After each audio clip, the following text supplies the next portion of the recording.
Nangangamba Mines and Geosciences Bureau sa posibleng peligrong idudulot ng isang ilog na nabarahan ng gumuhong lupa sa bayan ng Gihulngan. Mula sa Negros Oriental, saksi si Micaela Papa.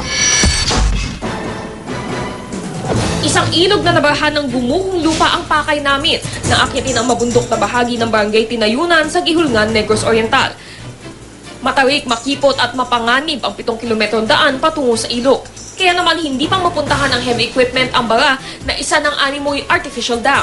Kita kung gaano kalakas yung naging landslide dito sa Barangay T Beach. Katunayan ito ng ilog, yung tubig niya ay naging stagnant na matapos matabunan ng gumuhong lupa na gumawa ng parang artificial dam.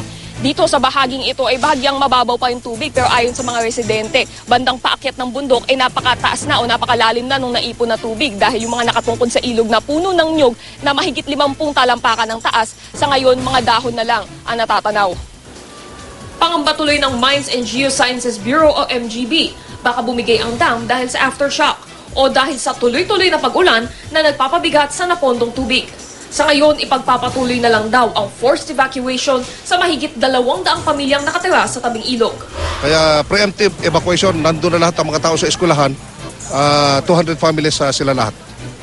Sa La Libertad naman, tuloy-tuloy ang retrieval operation sa kabila ng matinding sikat ng araw.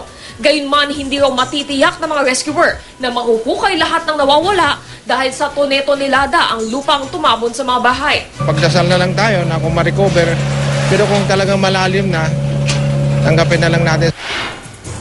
Nananatili namang sarado ang La Libertad Central Elementary School dahil sa pinsalang dulot ng lindol dito.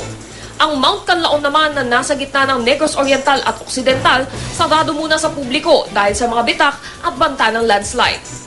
Ako si Micaela Papa, ang inyong saksi.